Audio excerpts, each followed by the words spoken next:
एक बड़ी प्रचलित ऐड है कि भारत में क्या चल रहा है। जवाब आता है कि भारत में फॉक चल रहा है। लेकिन आज की डेट में अगर आप पूछें तो भारत में दो ही चीज़ें चल रही हैं। या तो सीमा और हैदर और सचिन की लव स्टोरी, या फिर दूसरा जो मौर्यास का केस है, वो चल रहा है। आते हैं सीधा सीमा के केस के ऊपर। सीमा, पहली बात तो नाम, मैंने तो आज तक जितना भी सीमा देखी है वो हिंदू सीमा ही देखी है। मुसलमानों में ये नाम थोड़ा कम ही होता है।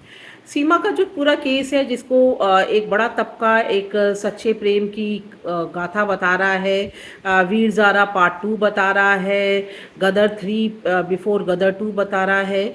इस पूरी चाशनी में डिपटे हुए सिनेरियो से एक और सिनेरियो ये भी है कि आप ये समझने की कोशिश कीजिए कि जो सीमा हैदर है वो एक छोटे से गांव से है पाकिस्तान के, जिसका नाम, if I am not wrong, Balochistan से है वो। अम, उनका डेट ऑफ बर्थ अगर उनके पासपोर्ट में देखें तो 2002 बताया जाता है। तो लगभग उनकी उम्र जो है वो 20 साल या 19-20 साल की होनी चाहिए।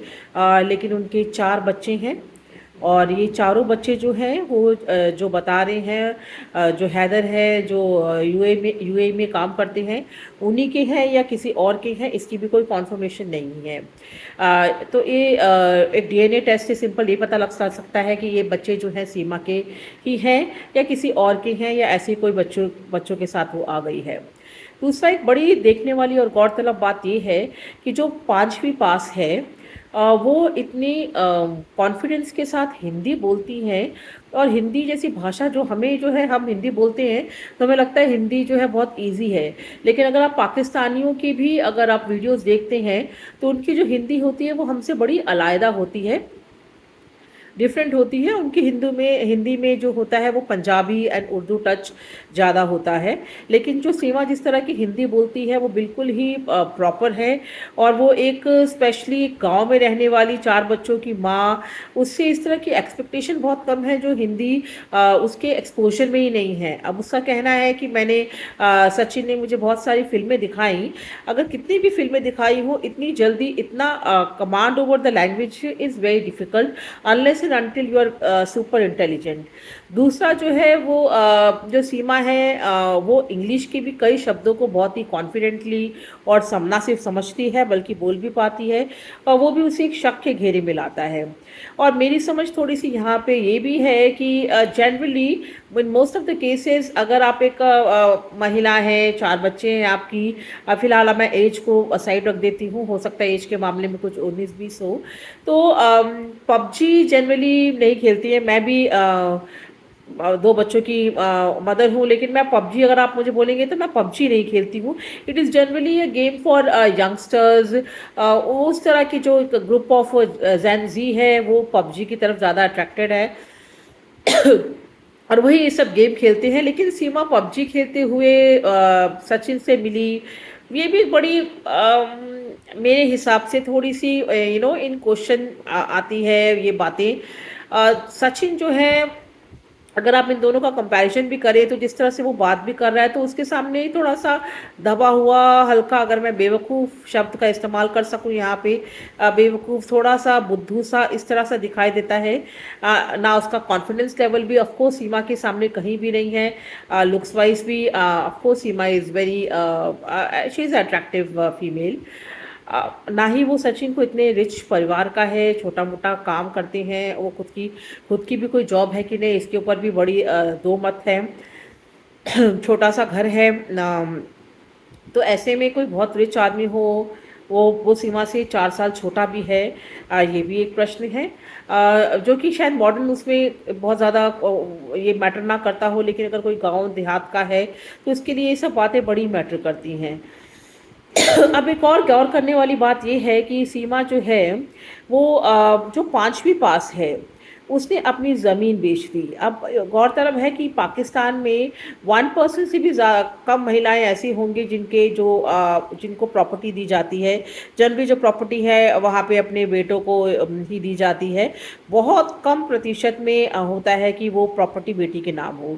अब इनका एक भाई भी है, लेकिन प्रॉपर्टी सारी ये बेच देती हैं और प्रॉपर्टी बेच के ये सीधा नेपाल पहुंच जाती हैं। ये इतनी जानकारी कैसे रखती हैं कि जो एक कम पढ़ी लिखी महिला है, वो भी 5वीं या कुछ तक ही पढ़ी है ये, वो नेपाल पहुंच जाती हैं, वहाँ से वीज़ा लगाती हैं, वहाँ से यूएई चली जाती हैं, यूएई से फिर वो भारत आती हैं और बस में बैठ के नोएडा पहुंच जाती हैं। ये सब जो है, और उन्हें बीच में कोई रोकता नहीं है। वो मनी एक्सचेंज कैसे करती हैं, अपना वीज़ा कैसे लगवाती हैं, जो उसके लिए इम्पोर्टेंट डॉक्यूमेंट्स चाहिए। जब नेपाल से आप आते हैं तो डॉक्यूमेंट्स लगते हैं कि मतलब आपका आधार कार्ड वगैरह चेक किया जाता है। तो किसी ने इनका आधार कार्ड चेक किया ही नहीं। और अगर कहा जाता है कि इनके पास जो फर्जी आधार कार्ड मिले हैं। अब एक फर्जी आधार कार्ड एक नॉर्मल ग्रामीण महिला के लिए तो बड़ी ही it is a very distant dream. वो इस तरह के काम करने का सोच ही नहीं सकती है, उसको जानकारी ही नहीं होती है। अगर उनकी जो ज़मीन थी छोटी मोटी, उसको बेच भी दिया तो वो उन्होंने इतना उनके पास से 4-5 सिम मिले हैं। किस नॉर्मल महिला की, जो एक सिंपल महिला है, घरेलू महिला है, उसके पास 4-5 सिम मिलेंगे, उसके पास फर्जी पासपोर्ट मिला है, फर्जी आधार कार्ड है। अ, वो ये सब करते हुए वो तो भारत में बड़े मज़े से रह रही थी। लेकिन जिसके पास ये शादी के लिए गए, पहले इन्होंने पशुपतिनाथ के मंदिर में शादी तो कर ली, लेकिन ऑब्वियसली इनके हस्बैंड है और वहाँ पे तलाक नहीं हुआ है, तो यहाँ पे जो इनकी शादी है किसी भी तरीके से करे वो लीगलाइज तो होगी नहीं। लेकिन ये एक वकील के पास गए थे इस सब चीज़ों की जानकारी लेने के लिए। अब जो वकील भाई थे वो थोड़े जागरूक थे, उन्होंने ये इसकी कंप्लेन कर दी, तो ये जो है पुलिस के संज्ञान में आया, मीडिया के संज्ञान में आया और ये इतनी बड़ी सेंसेशन बन गया। मज़ेदार बात ये है कि जब ये पाकिस्तान छोड़ के इंडिया आई हैं, तो ये इनके पति, उसके बाद उनके पति को भी होश आया कि मेरी पत्नी जो है वो 2-3 महीने से गायब है। उसके बाद उनके जो घर वाले होंगे, कोई ना कोई तो उनके परिवार में होगा, किसी ने भी ये मिसिंग नहीं लिखाया है कि हमारी बेटी गायब है। और उनके 4 बच्चों के साथ उनके जो बहुत ही important point to be noted here is कि उनके एक ब्रदर हैं जो कहा जा रहा है कि पाकिस्तानी आर्मी में हैं। तो हनी ट्रैप और जो डिफेंस का जो है बहुत डीप कनेक्शन पहले से ही रहा है। पहले से ही जो पाकिस्तान है वो हनी ट्रैप करके यहाँ पे लोगों को अपने जाल में फंसाता है और इम्पोर्टेंट डॉक्यूमेंट्स कलेक्ट करता है। ज्ञात हो कि ग्रेटर नोएडा में जहाँ पे ये सचिन रह रहे हैं, उसके कुछ ही दूरी पे एयरफोर्स का बहुत बड़ा हेल्थ बेस है। और ऑफकोर्स वो दिल्ली से भी बहुत नज़दीक है वो एरिया। तो जो इम्पोर्टेंट डॉक्यूमेंट्स हैं उसके लीक होने के या इस तरह की किसी भी संभावना से आप इनकार नहीं कर सकते हैं। और एक बात है कि जो मुझे बड़ी खटकी कि जब आप इनका इंटरव्यू देखेंगे, तो अगर कोई मुस्लिम धर्म में ही पैदा हुआ है, उसी में उसका पूरा 20-25 साल का जीवन हो गया है, तो अभी भी वो कहती हैं बड़े मतलब कॉन्फिडेंटली, जैसे कि सीखी सकाई हो कि जो है वो भगवान ने ही किया है। आप इतनी जल्दी अगर आपने अपना धर्म भी चेंज कर दिया है, तो sometimes it takes months and sometimes even years to say कि जैसे कोई हिंदू से मुसलमान धर्म है तो वो उसके मुंह से भगवान ही निकलेगा, उसके लिए उसके मुंह से अल्लाह निकलने में कष्ट होगा। और ऐसा ही मुस्लिम धर्म से जो हिंदू धर्म में कन्वर्ट हुई हैं उनके लिए भी ऐसा होगा। लेकिन उनका यकायक पूरा हिंदू धर्म के प्रति वो तुलसी को जल चढ़ा रही हैं, अपने माँ बाप के, अपने सास ससुर के पैर छू रही हैं, कभी पति के पैर दबा रही हैं। तो ये जो इतनी चाशनी है उसमें कहीं चींटियाँ तो नहीं है, ये बड़ी ही डाउटफुल बात है और इस पे गौर करने वाली बात है। खैर, हमारी सारी जो एजेंसीज़ हैं, आईबी हैं, वो सब जो हैं, पुलिस हैं, वो इसकी बात की जांच कर रही हैं कि क्या ये कोई पाकिस्तानी खुफिया एजेंसी से तो नहीं है, और कैसे एक नॉर्मल घर की महिला जो है अपना ज़मीन बेच के यहाँ चली आती है और इसको ना कोई यूएई में रोकता है, नेपाल में रोकता है, ना इंडिया में रोकता है। इस तरह से इलीगल इमाइग्रेंट करके वो कैसे आ सकती हैं। और दूसरी बड़ी मज़ेदार बात है कि हमारी जो सोशल एक्टिविस्ट होते हैं, उनके वो कह रहे हैं कि ये अब हमारे देश की बहू है, इसलिए हम इनको पाकिस्तान में वापस नहीं भेज सकते, भेजने पे उनको वहाँ पे मार दिया जाएगा। तो अगर कोई भी इलीगल तरीके से कहीं भी घुसेगा तो उसका तो अंजाम बुरा ही होगा, उसका कोई अंजाम बहुत अच्छा तो हो नहीं सकता है। और दूसरी बात ये है कि अपने वो जो 4 बच्चे हैं, 4 बच्चों का भी ना उन्होंने धर्म परिवर्तन करा दिया है। वो बच्चे कुछ ही दिनों में अपने नए नाम से कंफर्टेबल भी हो गए हैं। ये समझने वाली बात ये भी है कि जब आप एक महिला हैं और 4 बच्चों के साथ ट्रैवल कर रही हैं, तो आपके लिए ट्रैवल करना थोड़ा-सा और आसान हो जाता है, क्योंकि आपको जो जनरली जो लोग हैं वो आपके प्रति थोड़ी-सी एम्पैथी रखते हैं और आपको बहुत ही हार्श उसका सामना नहीं करना पड़ता, इन द सेंस कि बच्चों के साथ है ये महिला, तो the ticket is slightly more easy. तो शायद ये भी कारण होगा। और उन्होंने जिस तरह से वो कुछ टीवी में इंटरव्यू दिखा रहे थे उनके पति हैदर का, तो बड़ी कन्वीनियंटली गई थी, अगर मेरा बेटे को, अगर ये चाहते हैं कि बेटे को रख ले तो मैं बेटे को भेजने को तैयार हूँ, बेटी को भेजने को तैयार हूँ। तो ये कैसी भाई माँ है जो इतनी अर्जेंटली अपने मतलब इतनी इजीली अपने बच्चों को अपने उस पति के पास भेज सकती है जिसको अपने बच्चों को पत्नी से कोई लेना देना ही नहीं था। और दूसरा उनकी खुद का सिर्फ मतलब सचिन का जो प्रेम है उसके लिए वो यहाँ आई हैं।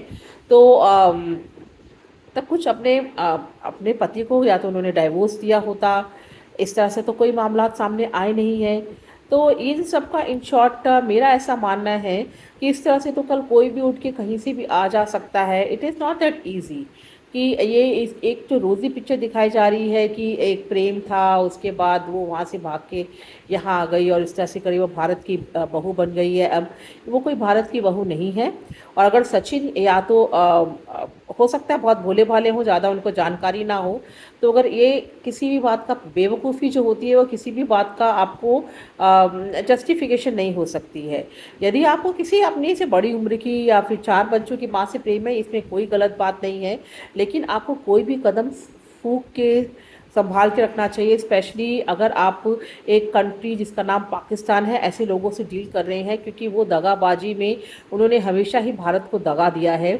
और ये भी डरने की और सहमने की बात है कि क्या सीमा एक इकलौता केस है, क्या पता सीमा उनका असली नाम है भी कि नहीं है, या फिर ऐसी बहुत सी सीमाएं हैं जो बहुत से भारत के अंदर तक घुस गई हैं।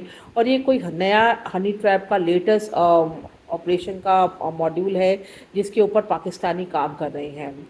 आप इन सब के बारे में क्या सोचते हैं? अपनी कीमती राय ज़रूर दीजिएगा। मेरे स्टूडियो से इतना ही। जय हिंद।